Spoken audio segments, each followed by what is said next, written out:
Coming up on Foghorn News, the 14th Amendment, the amendment that says children born from an illegal parent are U.S. citizens, is being threatened by the president. Del Mar College has a food pantry at all 3 campuses now, and they want to spread the word. The Cain Gallery provides a chance for all aspiring artists to display their art in their gallery with their application process. All this and more coming up on Foghorn News. Bringing you the latest from Del Mar College and the Coastal Bend region, this is Foghorn Media. Hello, and welcome to the Foghorn News. I'm Justin Hernandez. Thank you for joining us today. Our top story today is a change to the citizenship status of babies born in this country. Every child born in the United States, no matter the citizenship status of their parents, is considered a U.S. citizen. An executive order signed by President Donald Trump could alter this. Foghorn News reporter Miriam Rodriguez has more. The 14th Amendment states that all persons born or naturalized in the United States and subject to the jurisdiction thereof are citizens of the United States and of the state wherein they reside. However, with the recent inauguration of our new president, this amendment is being threatened and has many families concerned on what is going to happen next. Manuel Venegas is a 91-year-old immigrant who moved to Corpus Christi from Cuernavaca, Mexico, but it wasn't easy. I was a young man on junior high, Cuernavaca, that was the capital, and this man went on vacation every year, and he knows me how I work, where he lived, and he asked me if I want to come to the United States, and I said yes. These men helped Mr. Venegas get a sponsor and immigrate over to America through the immigration process, and it would take him about a year to do so. Mr. Venegas was one of the lucky few who would successfully immigrate to this country by the books and create his family. I'm Andres Herrera. My age is 19. I live right here in Corpus Christi in a nice, very nice neighborhood, and I'm a birthright citizen. And, well, to say thanks, I would have to give it to my dad because I wouldn't have this grand of a life and opportunity without him. It's thanks to his efforts and time well spent that I have a good life. If the 14th Amendment does end, it would be catastrophic to the many families living in America today, and ending this amendment would stop so many Americans from making a better life for themselves and their future children. They born in the United States and supposed to be a United States citizens. I'm Miriam Rodriguez for Foghorn News. Just a few days ago, a federal court in New Hampshire blocked President Trump's executive order. This is one of the first steps toward ensuring the permanence of the 14th Amendment. While this is a nationwide issue, one local college student took it upon herself to do something. Foghorn News reporter Lola Ponce shows us that you don't need an organization to bring people together to make a change. On February 9th, Corpus Christi held a protest that was put together by UT student Sabrina Silva. I was watching the news and I saw how many protests were happening across the country. And I thought to myself, oh, Corpus should have one because, we're so much closer to the border. Then I was like, okay, maybe I need to do something about it. When the flyer hit social media, lots of viewers started questioning who was in charge and who was organizing the protest. The question a lot of people were asking me, like what organization is behind this, or like who are you with? I just decided on Sunday night, I was like, okay, I'm gonna do this. Although Silva maintained that this will remain a peaceful protest, others stated online how peaceful protests can turn violent. Big comments that I was getting was about how other protests around the country turned violent, like they would start destroying property, they would start destroying cars, I didn't want to do it in a place like City Hall where, one person throws a rock at a window and we don't know who did it, but it still happened and it still comes off as destructive. When it comes off as destructive or violent, it looks bad on the entire reason why we're there.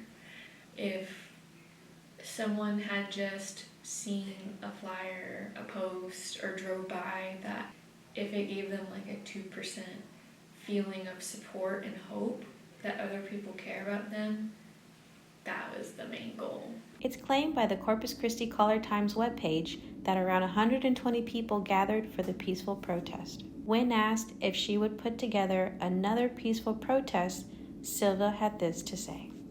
Yeah, so I definitely would.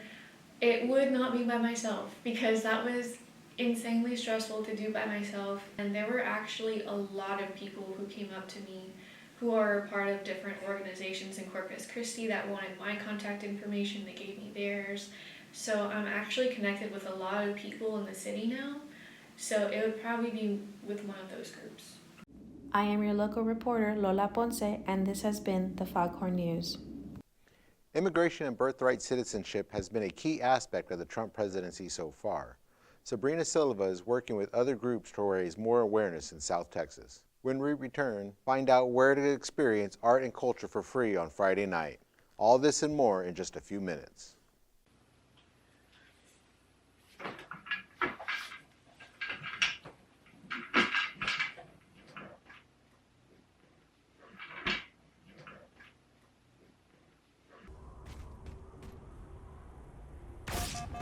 How did you get sniped like that? Like, you didn't even shoot me back. Have you even played this game before? What are you doing here, kid? This isn't Minecraft survival games. You actually have to be good to play Halo. I have no idea what a 12-year-old like you has on this game. Look, kid, if you don't know how to play the game, maybe you should just get off and leave it to the adults and people who actually know what they're doing.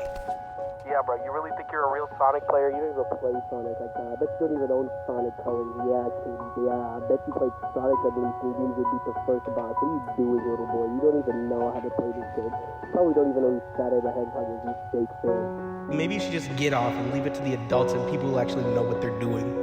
Have you even played this game before? So what are you doing, little boy? You don't even know how to play this game.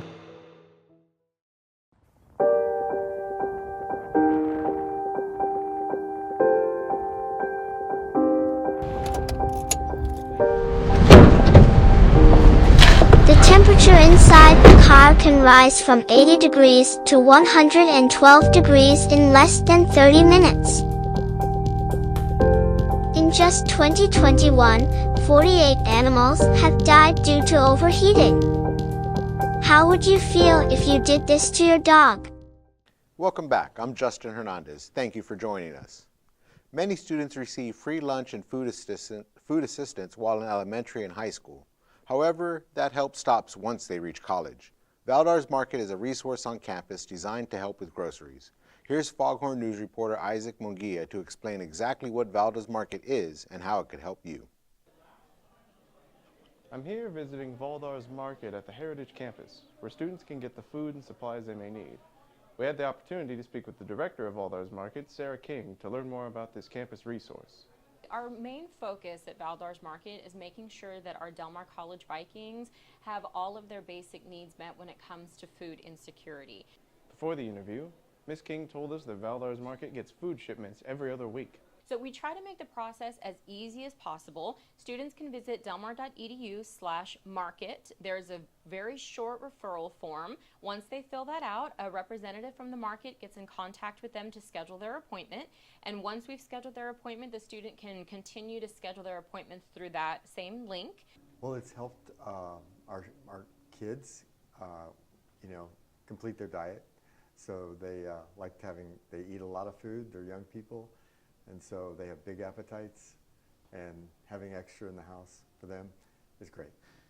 Here at the Heritage Campus, we have students come in at all times throughout the day. At Windward and Oso Creek, we just opened those markets within the last year. So we're still working on expanding the information to our students so that our students know they don't have to come to Heritage. If they live closer to Oso Creek or if they're taking classes at Windward, they can go to all three campuses, whichever one is most convenient for them. If you or someone you know could benefit from this campus resource, check out Valdar's Market on the Del Mar website or at any convenient location. For Foghorn News, I'm reporter Isaac Munguia reporting from Valdar's Market at the Heritage Campus.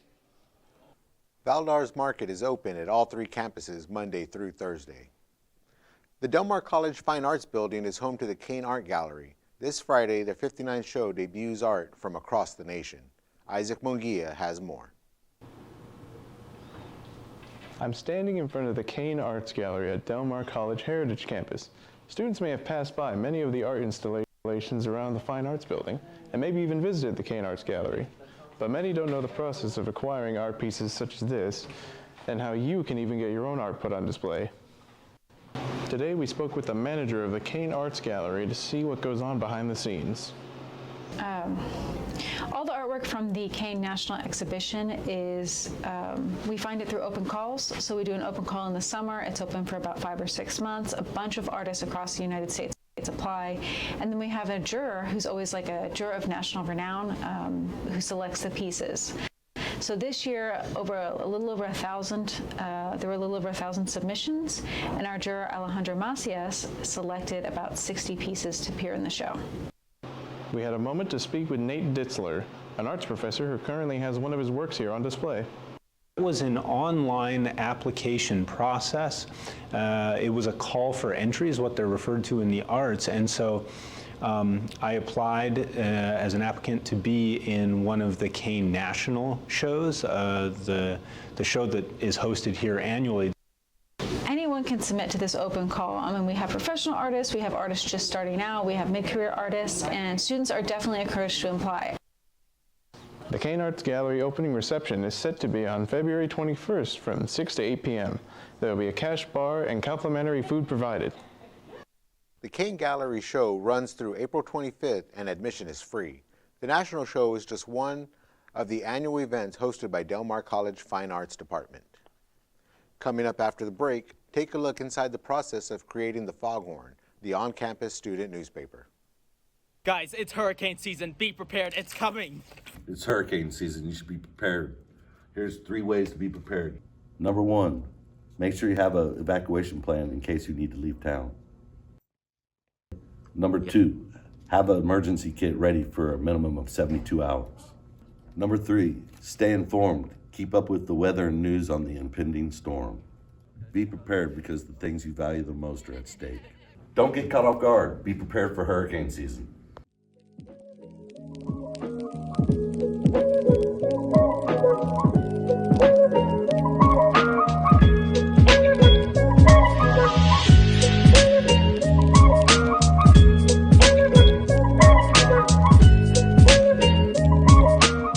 Huh? What's up with these? Why you got wires? I don't know. I can't afford AirPods. Shut up.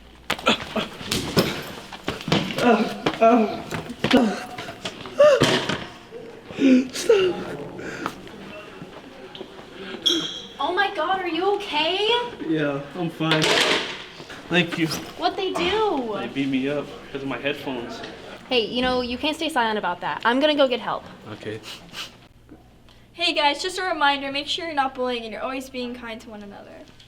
Yes, bullying is a very serious issue. If you see something, say something. It's definitely not fun being on the victim side of this situation. Each and every day, student reporters work to tell video, audio, and print stories from the Del Mar College. This broadcast is part of the Foghorn News family. This week, Joseph Kuhn spent some time with newspaper side of Foghorn News to discover just what it takes to create the biweekly newspaper. Del Mar College's student-run newspaper, the Foghorn News, has been a vital source of campus news for years, keeping students informed about events, issues, and stories that matter. We spoke with the advisor for the Del Mar College Foghorn News to learn more about how they help bring stories to life. This is a student publication. The students are the ones who decide kind of how it goes and where it goes, what goes in, how it's edited, what stories are in there, which ones aren't. I'm very proud of the work that they do. Behind every article, there's a team of dedicated students researching, writing, and editing to make sure readers stay informed. We turned into an independent voice of students. But how prevalent is journalism today? Lola Ponce, editor-in-chief, helps to further analyze this. For a lot of people that are undecided about what to do, or maybe they may or may not like it, social media has created a platform for people to have a voice. If you're out there putting your business or putting other people's information, reposting, reusing on social media, why not be a journalist? Whether online or in print, the Foghorn News continues to be the voice of Del Mar College students, keeping them connected and informed. For Foghorn News, I'm Joseph Kuhn. The Foghorn has been an important part of Del Mar College since 1935 and is still going strong today. And that's all for now. Please join us next time for more stories happening around you. Once again, I'm Justin Hernandez, and thank you for watching. Always remember to be kind to each other, and most importantly, be kind to yourself. Bringing you the latest from Del Mar College and the Coastal Bend region, this is Foghorn Media.